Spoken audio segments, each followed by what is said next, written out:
तो शरीफ घर के शरीफ इंसान लगते हो। तुम चंदा के चक्कर में कैसे पड़ गए? उस जैसी लड़की को हम जैसे लड़कों के लिए छोड़ दो। कुछ तस्वीरें हैं जो आपको दिखानी है, जिनसे आपको यकीन आ जाएगा कि आपका शौहर आपसे किस तरह बेवफाई कर रहा है। हसन, जो कुछ तुमने मेरे साथ किया है ना, उसका हिसाब देना पड़ेगा तुम्हें। और मैंने फैसला कर लिया कि मुझे तुम्हारे साथ नहीं रहना, मुझे तलाक चाहिए। क्या? मेरा क्या है गुनाह, मेरा क्या है गुनाह।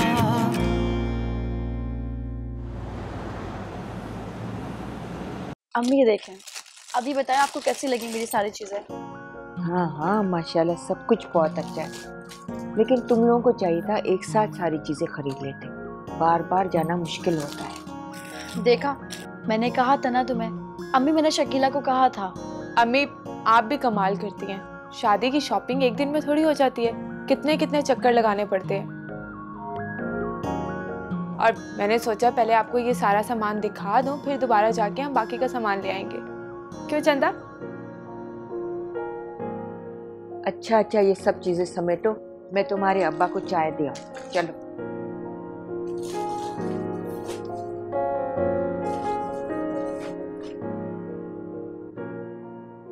अरे पागल, उमर से मिलने का बहाना भी तो चाहिए दोबारा। अरे हाँ, ये तो मेरे जहन में नहीं रहा। अच्छा तुम ये सामान लेके जाओ, मैं बाकी चीजें लेके आती हूँ।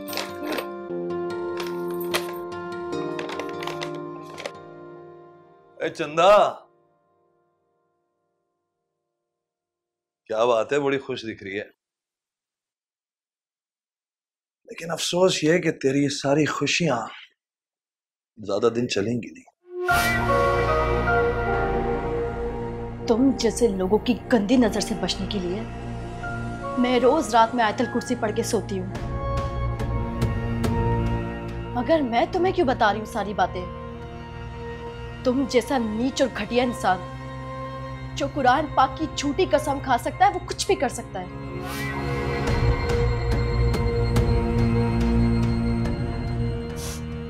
मगर मेरी एक बात जरूर याद रखना,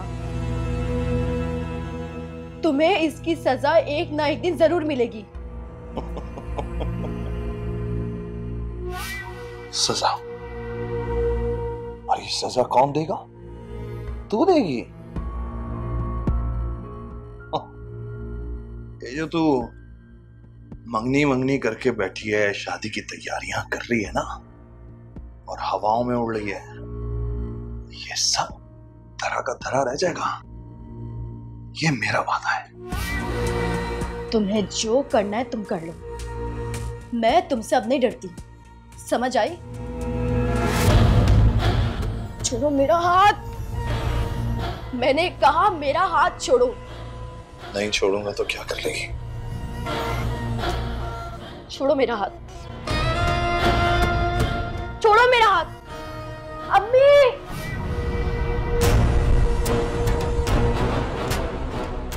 आज के बाद मेरा हाथ पकड़ने की या मेरे करीब आने की कोशिश की तो बहुत बुरा सलूक करूंगी।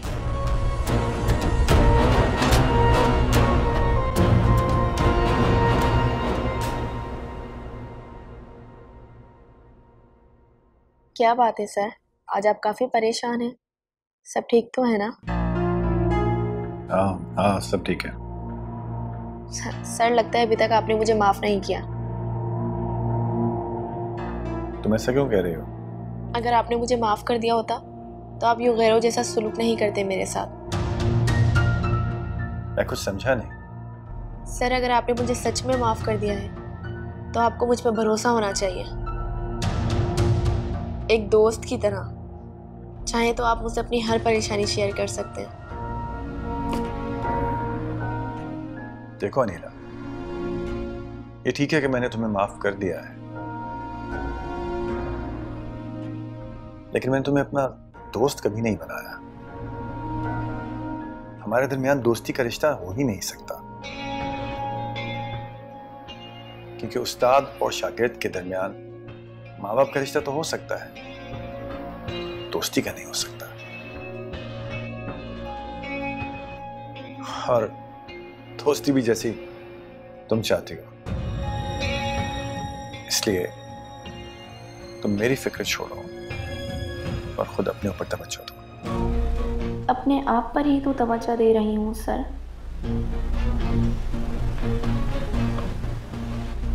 लेकिन उसके लिए आपकी तवज्जो बहुत ज़रूरी है, जो मैं एक न एक दिन हासिल करके रहूँगी।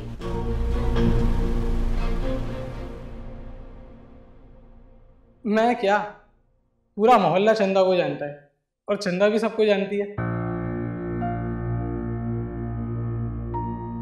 हमारे मोहल्ले का चांद है वो कैसी है कैसी नहीं। उसके मोहल्ले जाकर किसी से भी पूछ लो, सारे चंदा के आशिक मिलेंगे।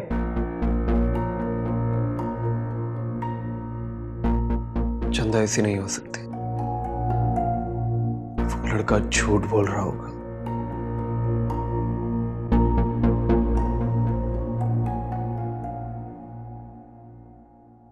क्या हुआ भाई, इतने गुस्से में क्यों लग रहे हैं?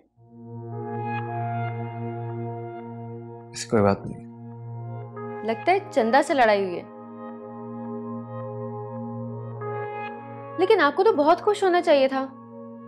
अभी अभी आपकी उससे मंगनी जो हुई है, और वो भी इतनी मुश्किलों से। मैं तो बहुत खुशी खुशी आई थी कि आप मुझे किसी अच्छी सी जगह डिनर कराने लेके जाएंगे, क्योंकि ये रिश्ता होने में मेरा बहुत बड़ा हाथ है। लेकिन आपके मुंह पे तो 12 बजे हुए हैं। सच सच बताएं, बात क्या है? परेशानी की कोई बात नहीं। लगता है मुझे चंदा से पूछना पड़ेगा। मैं अभी उसको कॉल करके आती हूँ। बात सुनो, उसे कॉल करने की कोई जरूरत नहीं है, और अपनी दोस्त को दोस्ती की हद तक महदूद रखो। घर के मामलात में घसीटने की जरूरत नहीं है।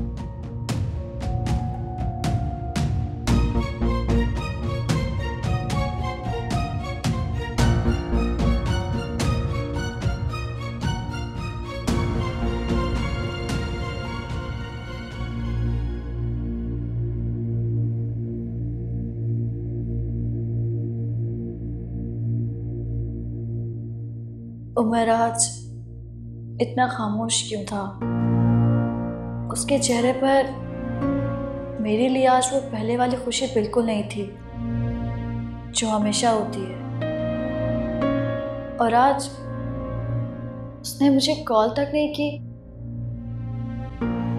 ये जो तू मंगनी मंगनी करके बैठी है, शादी की तैयारियां कर रही है ना, और हवाओं में उड़ रही है, ये सब धरा का धरा रह जाएगा। ये मेरा वादा है। कहीं खालिद भाई ने उमर से नहीं, खालिद भाई तो उमर से मिले भी नहीं है, मगर ये घटिया इंसान कुछ भी कर सकता है।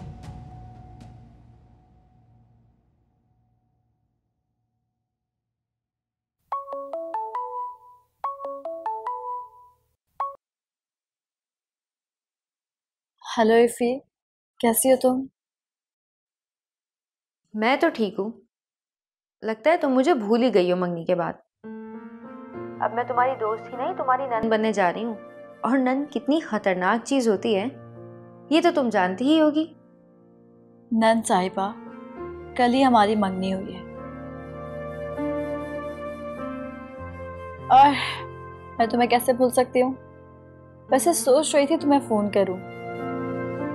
मुझे तो लगा कि अब तुम मेरे बजाय सिर्फ भाई से ही बात किया करोगी। वैसे बात हुई तुम्हारी भाई से? बात तो नहीं हुई, मुलाकात हुई थी।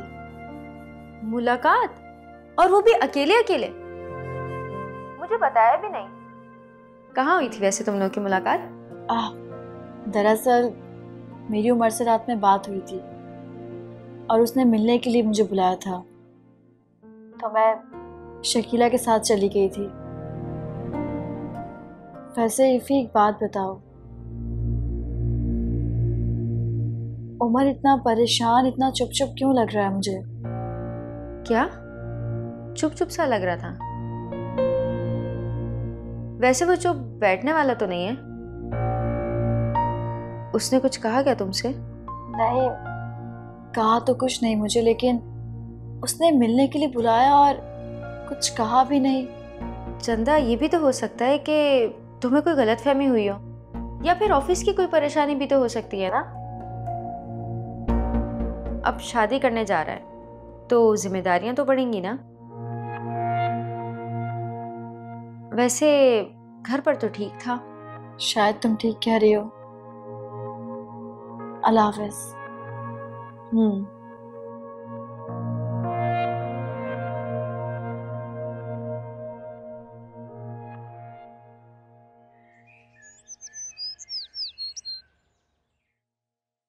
इफ़ी, तुमने उज़मा को नहीं बुलाया? आई नहीं अभी तक? आ रही है। उमर बेटा, तुम्हें क्या हुआ है? नाश्ता क्यों नहीं कर रहे? जी कर रहा हूँ।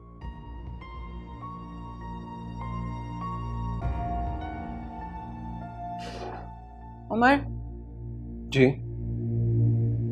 मुझे किसी फैमिली कोर्ट के वकील का पता करके बताओ। फैमिली कोर्ट का वकील? तुम्हें क्या काम है उससे? मुझे हसन से खुला चाहिए बस।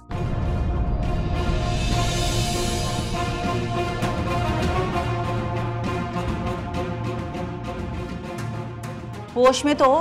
तुम्हें पता है तुम क्या कह रही हो? जानती हूँ और पूरे होशो हवास में कह रही हूँ कि मुझे खुला चाहिए, नहीं रहना मुझे उसके साथ बस। हसन भाई से खुला लेना चाहती हैं? आप ऐसा सोच भी कैसे सकती हैं? क्यों नहीं सोच सकती? अगर वो दूसरी औरतों के बारे में सोच सकता है, बाहों में भर के तस्वीरें बनवा सकता है, तो मुझे पूरा हक है कि उससे खुला लूं और अकेली रहूं मैं। आप ही, आपको जरूर कोई गलतफहमी हुई है। हसन भाई ऐसे बिल्कुल भी नहीं है। वो मेरा शौहर है और मैं बहुत अच्छे से जानती हूँ वो कैसा है और कैसा नहीं। तुम्हें बीच में बोलने की कोई जरूरत नहीं है। आप किस तरह की बातें कर रही हैं? मैंने कहा ना कि मुझे हसन के साथ नहीं रहना। उस घटिया इंसान के साथ रह के मैं अपनी जिंदगी को मज़ीद जहन्नुम नहीं बना सकती। और वैसे तुम लोगों को वो जो शराफत का देवता नजर आता है ना, वो ऐसा है नहीं। जितना घटिया है ना वो बस मुझे ही पता है। उज़मा, तुम्हें जरूर कोई गलतफहमी हुई है। अंधी नहीं हूं मैं, नजर आता है मुझे। तस्वीरें देखी है मैंने उसकी उस लड़की के साथ, स्टूडेंट है उसकी, बाहों में बाहें डाल के बैठा हुआ था। इस तरह की तस्वीरें कोई भी किसी के साथ बनवा सकता है। अच्छा, किसी की मेरे साथ क्या दुश्मनी होगी जो ऐसी तस्वीरें बनाकर मुझे देगा वो?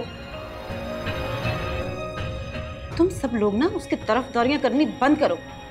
और उमर, तुम मुझे बता दो, अगर तुम इस मामले में मेरा साथ दे सकते हो ठीक है, वरना जो कुछ भी करना होगा मैं खुद ही कर लूंगी। और इस घर में कोई भी मेरे साथ नहीं है, मुझे बहुत अच्छी तरह से पता है। ना जाने ये लड़की क्या कर लेगी, और अगर इसने सच में हसन से खुला ले लिया तो? आप टेंशन नहीं लें, मैं हसन भाई से खुद बात कर लूंगा।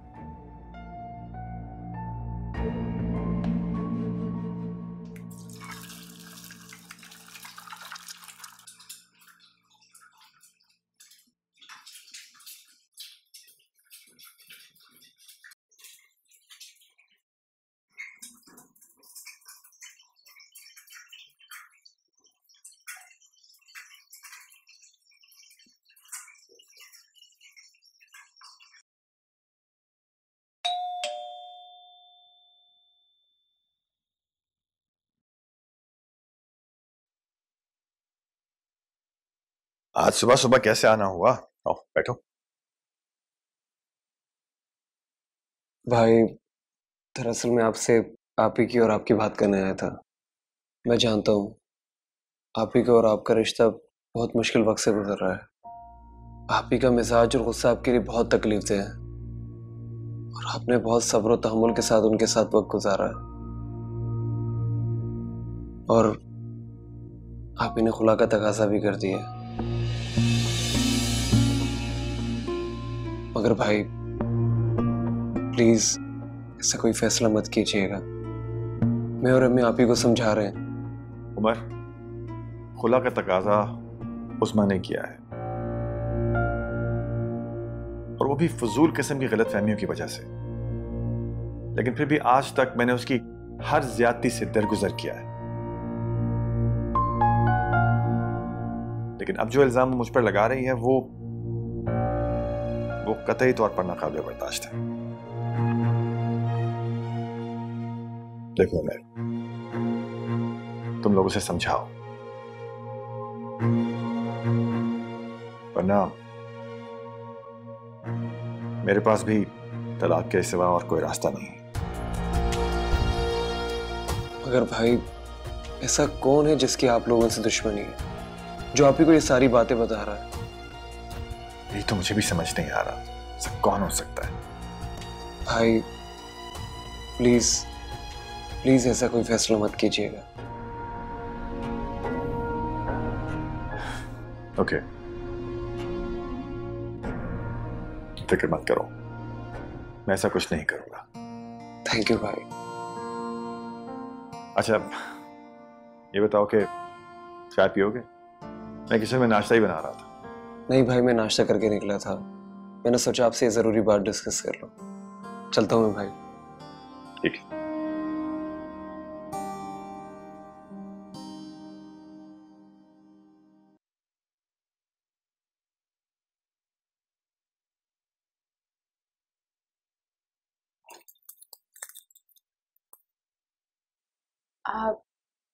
आपने घर का पता किया? कर लूंगा पता, ऐसी भी क्या जल्दी है। और वैसे भी जिसकी वजह से शिफ्ट हो रहे थे वो तो शादी करके जा रही है ना। बात चंदा की नहीं है, बात अपनी इज्जत और वकार की है। मुझे अब और अब्बा के घर नहीं रहना। अब जितनी जल्दी हो सके आप घर का बंदोबस्त करें। ऐसे कैसे कर लूं बंदोबस्त? पैसे नहीं है मेरे पास। लाखों रुपए तुम्हारे बाप को दिए मैं उधार में, जब वो मिलेंगे तो कर लेंगे बंदोबस्त। और ये जो इज्जत और वकार के मसाइल है ना, ये तो मुझ पर छोड़ दो, समझी? आपको पैसों का मसला है, और उन पैसों का जो आपने अब्बा को दिए। तो ठीक है, मैं अब्बा के पास जाती हूँ और उन्हें कहती हूँ कि हमें पैसों की सख्त जरूरत है, हमें पैसे वापस कर दें, क्योंकि मुझे अब और इस घर में नहीं रहना। एक मिनट, तुम पागल तो नहीं हो गए हो? औरतें टका टका बचाकर अपने मैके को देती हैं, और तुम इस मुसीबत के वक्त में जाके अपने बाप से पैसे मांगोगी, मेरी क्या इज्जत रह जाएगी? मुझे कोई फर्क नहीं पड़ता वो क्या सोचेंगे, मुझे अब अब्बा के घर नहीं रहना। और एक बात मैं साफ साफ बता दूं कि फिलहाल हम इस घर से कहीं नहीं जाएंगे, समझी? इसका मतलब आपकी नीयत में अभी भी खोट है। तुम्हें जो समझना है समझ लो, लेकिन मैं ऐसा होने नहीं दूंगी।